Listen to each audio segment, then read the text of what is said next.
Hello बच्चों, आज के इस पार्ट में हम अभावी मांग तथा अत्यधिक मांग की समस्याओं का जो हमारा सिलेबस जो चैप्टर है उसको हम शुरू करेंगे क्लास 12 की इकोनॉमिक्स बुक का। ठीक है ना। इस चैप्टर का जो नाम है वो क्या है, problems of deficient demand and excess demand, यानी अभावी मांग तथा अत्यधिक मांग की समस्या। तो आज का जो पार्ट होगा वो हम सिर्फ अभावी मांग के बारे में देखेंगे। अगले पार्ट में हम क्या करेंगे, अत्यधिक मांग को देखेंगे, जिससे क्या है कि काफ़ी छोटे से वीडियो में आपको मैं काफ़ी ज़्यादा जानकारी दे सकूँ। तो देखो, अभावी मांग का मतलब क्या होता है। जैसे अभावी मांग अगर नाम से समझ में आ रहा है, इसका मतलब क्या है, मांग कम हो रही है ना। मांग कब कम होती है, जब मान लो किसी के पास पैसे की कमी आ जाती है, ठीक है ना। मतलब लोग खर्च कम करने लगते हैं या सरकार कम खर्च करने लगती है। अच्छा, भी कारण तो आएंगे, वहाँ बताऊंगा। तो जो अभावी मांग होता है उसका मतलब क्या होता है, सिर्फ मांग कम हो जाना, है ना। यानी रोजगार तो है, रोजगार अपने पूर्ण स्तर पर है, जितना मार्केट में होना चाहिए रोजगार उतना ही है, ठीक है ना। पर उस समय पे पूर्ण रोजगार स्तर पर जो समग्र मांग है वो समग्र पूर्ति से कम हो जाती है, वही हमारा क्या है, अभावी मांग है। देखो मैंने यहाँ लिखा भी है, इससे अभिप्राय उस स्थिति से है जहां पूर्ण रोजगार स्तर पर समग्र मांग समग्र पूर्ति से कम हो जाती है, कम है, वो क्या कहलाता है, मेरा अभावी मांग कहलाता है। अच्छा, अभी जो थोड़ी देर पहले मैं अभावी मांग के बारे में बता रहा था वो क्या था, अभावी मांग के कारण थे। वो कारण देखो मैंने यहाँ पे लिख रखे हैं, कितने, 5। क्या कारण होते हैं, उपभोग व्यय में कमी, निवेश व्यय में कमी, सरकारी व्यय में कमी, करों में वृद्धि, निर्यात में गिरावट। उपभोग व्यय में कमी का मतलब क्या है, मान लो हम खर्च कम करने लग जाएंगे, उपभोग वस्तुओं पर हम क्या करेंगे, उपभोक्ता कम खर्च करने लग जाएगा, ठीक है। तो क्या होगा, मांग कम हो जाएगी, है ना। फिर क्या है, निवेश व्यय में कमी। मान लो हमारे पास क्या आ रहा है, कम निवेश आ रहा है, कम निवेश आएगा तो क्या होगा, मार्केट में कम पैसा होगा, मार्केट में कम पैसा होगा तो क्या होगा, चीजों की डिमांड अपने आप कम हो जाएगी, है ना। सरकारी व्यय में कमी, मान लो सरकार ने अपने खर्च में कमी कर दी। मान लो सरकार अभी पहले किसी को जो पेंशन देती थी, वो पेंशन सरकार क्या कर देगी, पहले किसी को 6,000 देती थी, अब वो 3,000 दे रही है। तो सरकार ने अपने व्यय में कमी कर दी। अब वो 6,000 के अकॉर्डिंग क्या करता था, अपने खर्चे करता था, अब वो 3,000 के अकॉर्डिंग क्या करेगा, अपने खर्चे करेगा। तो क्या हो गया, सरकारी व्यय में कमी होने से मांग कम हो गई। करों में वृद्धि, मान लो टैक्स का रेट बढ़ गया, ठीक है ना। पहले आप 8% टैक्स देते थे, तो मान लो 8% टैक्स देते थे किसी भी वस्तु पर, अब वो 10% हो गया है। तो 10% हो गया तो क्या हो गया, आपका 2% एक्स्ट्रा टैक्स जा रहा है। मान लो वो 2% आप कहाँ खर्च करते, उपभोग वस्तु पर खर्च करते, ठीक है ना, या कर रहे थे, तो आपका 2% तो अब टैक्स में चला गया। तो उपभोग व्यय में कमी आ गई कि नहीं आ गई, उपभोग व्यय में कमी आ गई, तो यानी क्या हो गया, मांग में कमी आ गई, ठीक है ना। निर्यात में गिरावट, अगर मान लो निर्यात में गिरावट आ रही है, हम निर्यात कम कर रहे हैं, तो ऑटोमेटिक क्या होगा, अभावी मांग है, यानी मांग कम हो रही है, जब भी तो निर्यात में गिरावट आ रही है ना। तो निर्यात यानी जो हम अपनी वस्तुओं का, घरेलू वस्तुओं का विदेशों में जो निर्यात करते हैं उसमें अगर गिरावट आएगी तो क्या होगा, मांग में भी कमी आएगी, ठीक है।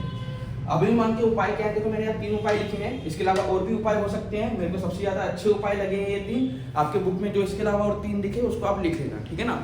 या इसके अलावा वो भी जो भी आपके बुक में उसको आप ऐड कर सकते हो, पर ये सबसे बेस्ट है, ठीक है। क्या है भाई इसके उपाय, सरकारी व्यय में वृद्धि कर दो। यहाँ कमी थी, यहाँ हम वृद्धि कर देंगे। सरकार यदि अपने खर्च को बढ़ा देगी तो क्या होगा, अपने खर्च को बढ़ा देगी तो लोगों के पास पैसा ज्यादा आएगा, ठीक है ना। तो पैसा ज्यादा आएगा तो क्या होगा, लोग मांग ज्यादा करने लग जाएंगे। करों के दरों में कमी, कर दर में कमी कर देंगे तो जो पहले 10% वो टैक्स भर रहे थे वो 8% भरेंगे टैक्स। तो जो बचा हुआ 2% है वो क्या होगा, वो क्या करेंगे, दूसरे जगह पर अपना इन्वेस्ट करने लग जाएंगे, और इन्वेस्ट करेंगे तो या खर्च करने लग जाएंगे, तो क्या होगा, अभावी मांग की समस्या को खत्म कर सकेंगे। घाटे की वित्त व्यवस्था, देखो सबसे अच्छा पॉइंट है घाटे की वित्त व्यवस्था, ये बच्चों को समझ नहीं आता है। तो घाटे की वित्त व्यवस्था का मतलब क्या होता है, सरकार क्या करती है, रिजर्व बैंक ऑफ इंडिया से कुछ पैसे उधार ले लेती है, ठीक है ना। और रिजर्व बैंक ऑफ इंडिया जब उधार देता है तो नई करेंसियां वो प्रिंट करके, छाप करके दे देता है, किसको, सरकार को दे देता है, भारतीय सरकार। मतलब हर देश की जो भी आपका क्या होगा, सेंट्रल बैंक होगा, वो क्या करेगा, यदि जो केंद्रीय सरकार क्या करेगी, अगर उससे उधार लेगी सेंट्रल बैंक से, तो वो उसको उधार दे देगा पैसे छाप कर। जब उधार दे देगा तो क्या होगा, मार्केट में वो पैसा जो सरकार होगी, गवर्नमेंट होगी, वो मार्केट में क्या करेगी, उसको रिलीज करेगी, मार्केट में उतारेगी। मार्केट में उतारेगी तो क्या होगा, चीज़ों के जो लोग हैं उनके पास पैसा बढ़ जाएगा, जो लोग मतलब उनकी इनकम बढ़ जाएगी। जैसे मान लो, इसको ऐसे समझो आप, थोड़ा सा इसको मैं रेक्टिफाई कर देता हूँ अच्छे से।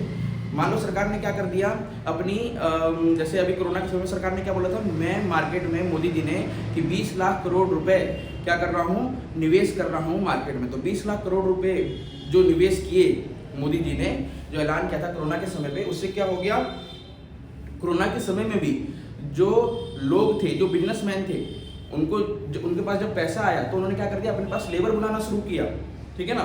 तो लेबर बुलाना शुरू किया तो क्या हुआ, तो उनकी सैलरी बढ़ने लगी, और सैलरी मतलब उनको सैलरी मिलने लगी। सैलरी मिली तो क्या हो गया, उन्होंने खर्च करना शुरू कर दिया।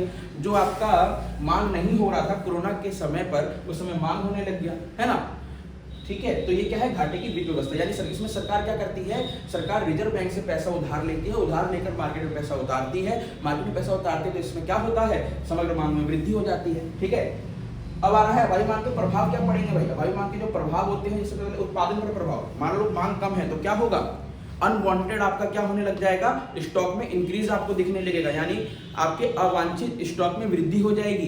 क्योंकि मांग कम है तो क्या होगा, स्टॉक में वृद्धि होने लगेगी, और स्टॉक में वृद्धि हो जाएगी तो क्या हो जाएगा, उत्पादन पर प्रभाव पड़ेगा, नहीं उत्पादन लोग कम करने लग जाएंगे। रोजगार पर प्रभाव, अब मान लो मेरे पास पहले से ही स्टॉक इतना सारा है मार्केट में, वो रिलीज नहीं हुआ है, तो मार्केट में जब तक वो बिकेगा नहीं तो मैं फालतू वस्तुएं बनाऊंगा क्या, फालतू वस्तुएं नहीं बनाऊंगा। और फालतू वस्तु अगर मैं प्रोड्यूस नहीं करूंगा, नहीं बनाऊंगा, तो क्या मेरे को रोजगार की जरूरत होगी, नहीं ना। तो मैं क्या कर दूंगा, अपने यहाँ से लेबर को हटाने लग जाऊंगा, तो रोजगार में क्या आ जाएगी, कमी आ जाएगी। सामान्य कीमत स्तर पर प्रभाव, इसका मतलब क्या होता है, सामान्य कीमत स्तर पर प्रभाव, यदि आपका कोई भी वस्तु पहले 18 रुपए पे बिक रही थी, अब वो सामान्य कीमत है, अब वो 18 रुपए किलो बिक रही थी कोई भी वस्तु, अब क्या होगा, कीमत कम हो जाएगी, क्योंकि स्टॉक तो ज्यादा हो गया है ना, उसको रिलीज करना है जल्दी जल्दी, क्योंकि मान लो रखा स्टॉक तो क्या हो जाएगा, खराब हो जाएगा। किसी भी चीज का स्टॉक हो, यदि वो बहुत दिन तक रखा रहेगा तो खराब हो जाएगा, कुछ भी हो। ठीक है, तो इसके कारण क्या होगा, उसके रेट को कम करेंगे, रेट कम करेंगे तो क्या होगा, सामान्य कीमत स्तर पर प्रभाव पड़ेगा। 18 सामान लो, कितनी होगी, 15 हो गई, सामान्य कीमत स्तर पर प्रभाव हो गया। उत्पादकों एवं उपभोक्ताओं पर प्रभाव, उत्पादकों पर तो नकारात्मक प्रभाव पड़ेगा, क्योंकि मार्केट में तो वस्तु बिक ही नहीं रही है ना, जो उनके पास स्टॉक बढ़ता जा रहा है। ठीक है, और उपभोक्ताओं को क्या होगा, इससे थोड़ा फायदा हो जाएगा, क्योंकि कम कीमतों पर वस्तुएं बिकने लग जाएगी। ठीक है, तो देखो बच्चों, मैंने आपको अभावी मांग के बारे में कुछ मिनटों में समझा दिया है। यहाँ देखो मैंने ग्राफ में बताया है, ग्राफ में जो आप एडी और एएस कर्व बनाते हो, वक्र बनाते हो, ये जो ऊपर वाला केस होता है ना, जहाँ पे एडी लेस देन होता है आपका एएस से, तो ये अभावी मांग की स्थिति को भी दर्शाता है। ठीक है, इसमें नीचे मैंने अत्यधिक मांग को लिखा है, अत्यधिक मांग में अगले पार्ट में आपको बताऊंगा। ठीक है बच्चों, तो ऐसे ही आप मेरे वीडियो को लाइक शेयर सब्सक्राइब करें और अपना प्यार बनाए रखें। तब तक के लिए बच्चों, जय हिंद।